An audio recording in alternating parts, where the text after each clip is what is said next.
శ్రోతలందరికీ నమస్కారం. కథా జగతికి స్వాగతం. ఇప్పుడు శ్రీ ద్విభాష్యం రాజేశ్వరరావు గారు రచించిన 2020 కార్పొరేట్ నర్సింగ్ హోమ్ అనే హాస్య కథని మీకు వినిపించబోతున్నాను.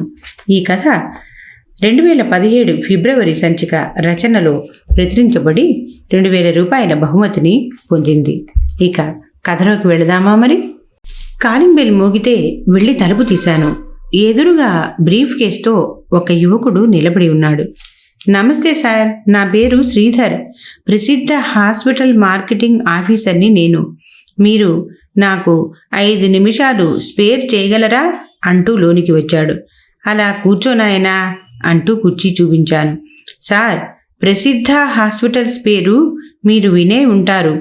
ఈ దేశంలోని పెద్ద కార్పొరేట్ హాస్పిటల్స్ గ్రూపులో మాది కూడా ఒకటి అంటూ బ్రీఫ్ కేస్ తెరిచి అందులో నుండి కొన్ని రంగురంగుల బ్రోచర్లు బయటికి లాగి ఎదుట టేబుల్ మీద పరిచినట్లు పెట్టాడు. ఇది మన ఊళ్ళో మెయిన్ రోడ్ దగ్గరలో ఉన్న మా హాస్పిటల్ బ్రాంచ్ సార్ అంటూ పెద్ద ఫోటోని నా చేతికిచ్చాడు. 6 అంతస్తుల అందమైన భవనం, ముందు పెద్ద పెద్ద లాన్సు, నీళ్లు విరజిమ్మే ఫౌంటైన్లు, పెద్ద 5 స్టార్ హోటల్లా ఉంది. టేబుల్ మీద పరిచిన బ్రోచర్లలో ఆపరేషన్ థియేటర్లు, రోగుల గదులు, డాక్టర్ల ఫోటోలతో వివరాలు మొదలైనవన్నీ ఉన్నాయి. వాటిని తిరగేస్తూ ఉంటే, శ్రీధర్, మీకు రక్తనాళాలలో 2 బ్లాక్స్ ఉన్నాయట కదా, వెంటనే మా హాస్పిటల్లో చేరి స్టెంట్లు పెట్టించుకోండి.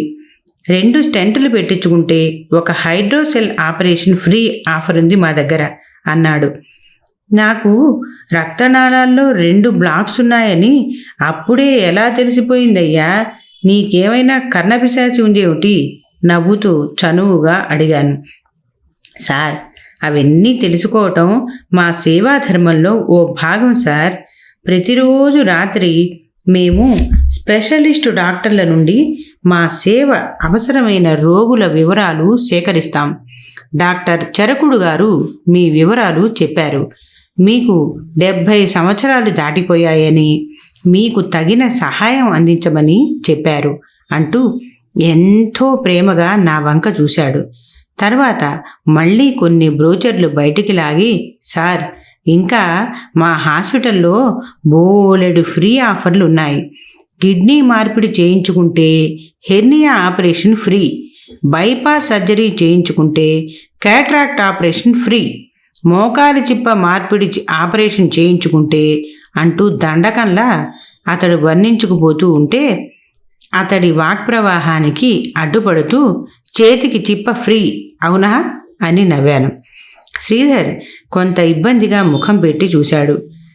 ప్రెషర్ కుక్కర్ కొంటే ఇడ్లీ పాత్ర ఫ్రీ, 2 చీరలు కొంటే ఒక లంగా ఫ్రీ, లార్డ్ బజార్లో 500 పై కొనుగోలుకి కేజీ ఉల్లిపాయలు ఫ్రీ లాంటి ప్రకటనలు చూశానయ్యా. ఇటువంటి ఆఫర్ మాత్రం వినటం నా జీవితంలో ఇదే మొదటిసారి అన్నాను సంజాయిషీగా. మీది భలే సెన్స్ ఆఫ్ హ్యూమర్ సార్. మా హాస్పిటల్స్ సేవాభావంతో ఇలాంటి కొత్త కొత్త ఆలోచనలన్నీ ప్రవేశపెడుతున్నాయి. మీరు మా హాస్పిటల్లో చేరండి సార్, మీకు మా సేవలు అందిస్తాం అన్నాడు శ్రీధర్ నా మాటలు తేలిగ్గా తీసుకొని. మీరు నా ఎడల చూపుతున్న ఆదరణకు చాలా ఆనందంగా ఉందయ్యా. మరి నాకు హైడ్రోసెల్ లేదు. మీ ఫ్రీ ఆఫర్ విషయంలో నా విషయంలో వృధా అయిపోతుంది కదా?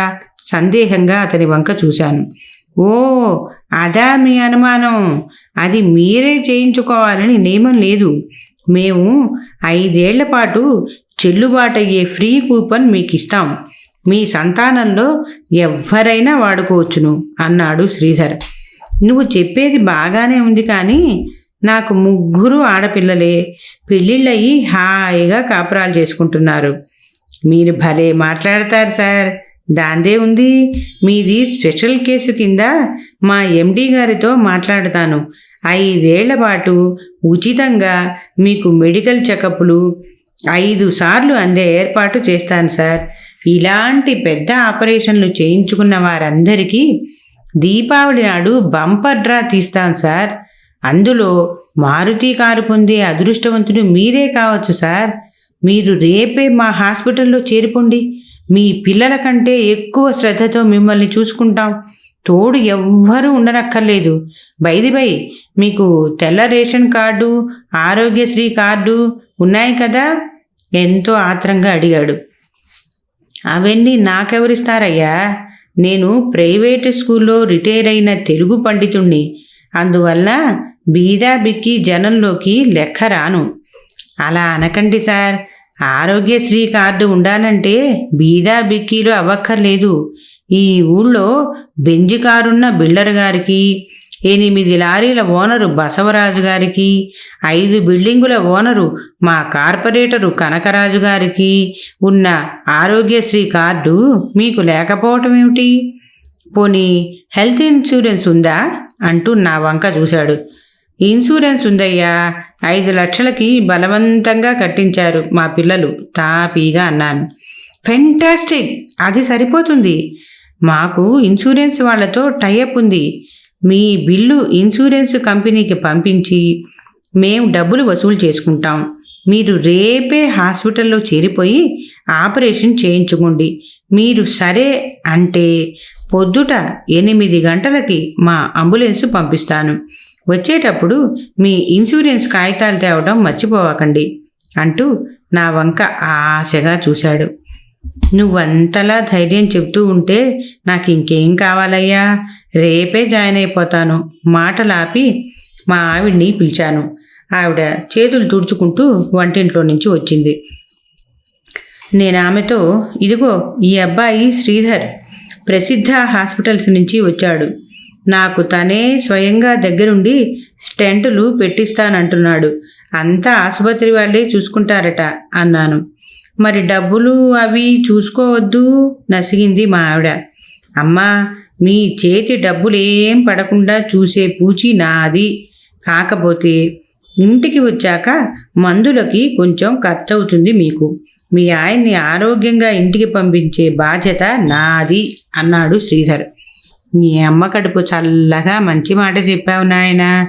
చచ్చి మీ ఆవిడ కడుపున పుడతాను అంటూ శ్రీధర్ని దీవించి లోనికి వెళ్ళిపోయింది మా ఆవిడ. శ్రీధర్ నవ్వుతూ, మాస్టారు, ఆవిడని అంత పని చేయొద్దని చెప్పండి. 2 పిల్లలు పుట్టాక నేను వ్యాసెక్టమీ చేయించేసుకున్నాను మా హాస్పిటల్లోనే అన్నాడు.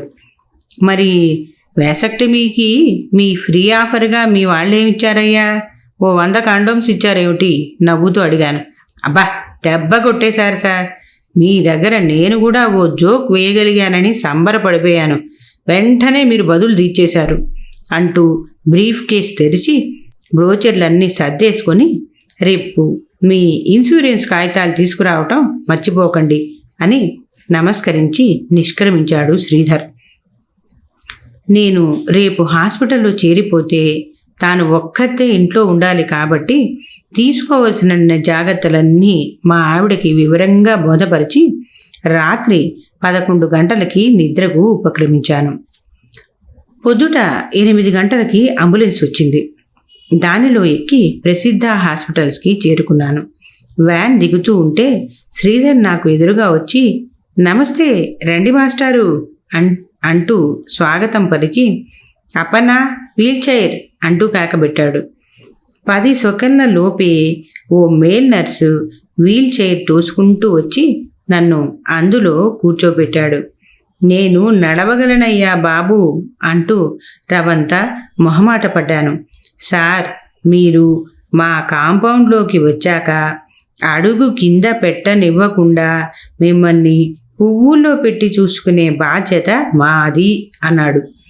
అంతలోనే ఆ పెద్ద హాలులో కాస్త ఆవలగా ఉన్న స్టేజ్ మీద ఫ్లడ్ లైట్స్ ఒక్కసారిగా వెలిగాయి.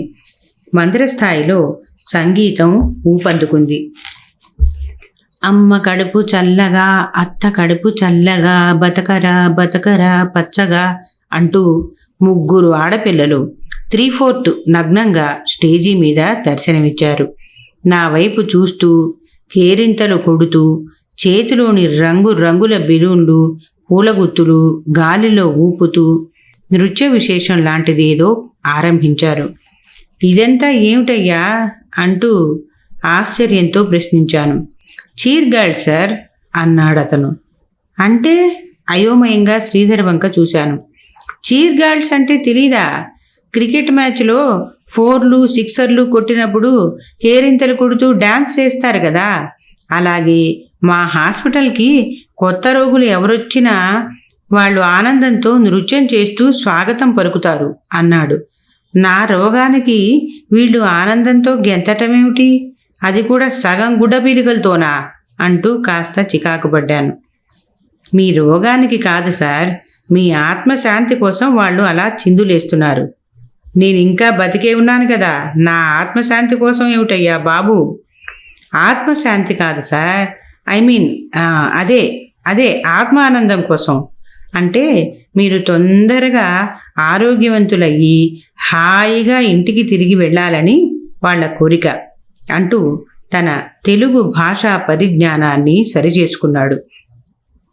అంతలోనే నాజూగ్గా ఉన్న ఓ అమ్మాయి ఓ మందార పువ్వు తెచ్చి నా చేతిలో ఉంచి నమస్కరించింది. నేను శ్రీధర్ వంక చూశాను.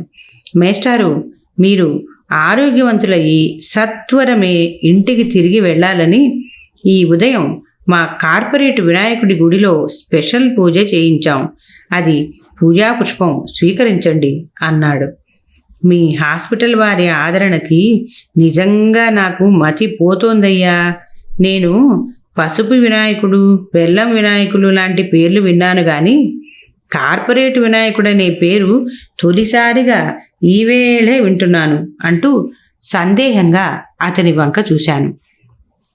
మా హాస్పిటల్ ఈశాన్య మూల బుల్లి గుడిలోని వినాయకుడికి కార్పొరేట్ వినాయకుడు అని పేరు పెట్టుకున్నాం.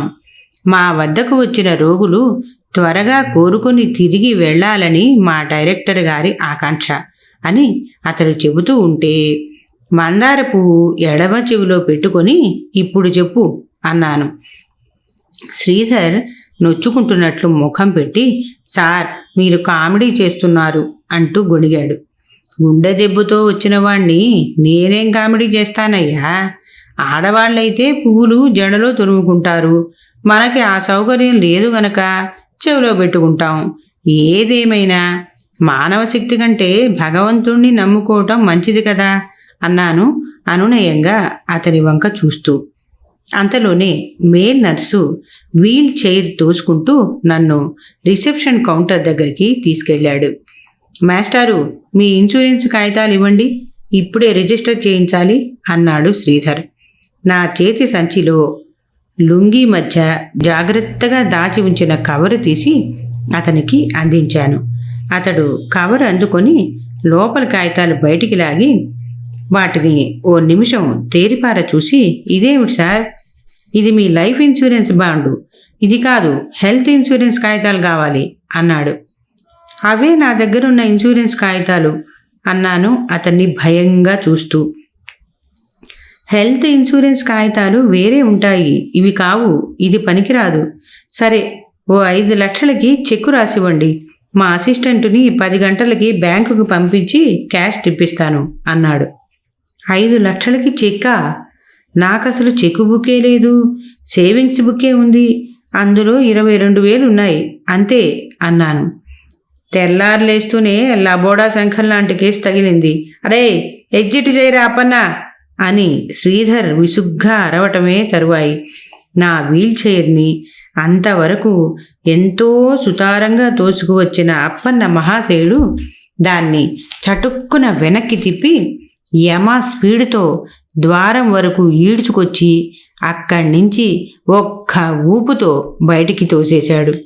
నానాటి బతుకు నాటకము కానక కన్నది కైవల్యము అంటూ విషాద స్వరంతో చీర్ గర్ల్స్ పాడటం వినిపిస్తుంది నా చెవులకు. అంతలోనే వీల్ చైరు భళ్ళున ముందుకు పడిపోయి నేను బోర్లా ముందుకు పడుతూ అమ్మో అంటూ బాధతో అరిచాను.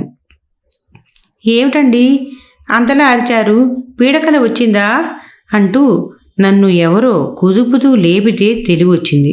కళ్ళు విప్పి ఇటు అటు చూస్తే ఇంట్లోనే ఉన్నాను. ఎదురుగ్గా మా ఆవిడ భయంగా నా వంక చూస్తూ, లేవండి, 6 దాటిపోయింది, తయారయ్యి హాస్పిటల్కి వెళ్ళాలి కదా అంది. బతుకుంటే బలుసాకుతుంటాను, లేకపోతే నువ్వు నా తద్దినంలో బలుసాకు పచ్చడి చిందువుగానివి, అంతేగాని నేను ఆ హాస్పిటల్కి వెళ్ళను అంటూ అరిచినట్లే చెప్పి మంచం దిగుతూ ఉంటే మా ఆవిడ నా వంక అయోమయంగా చూస్తూ నిలబడిపోయింది. కథ సమాప్తం. ఈ కథ మీకు నచ్చినట్లయితే లైక్ చేయండి, షేర్ చేయండి, కామెంట్ చేయండి. అలాగే తప్పకుండా సబ్స్క్రైబ్ చేస్తారు కదూ. మరి ఉంటానండి, మీ భాగవతుల పద్మ.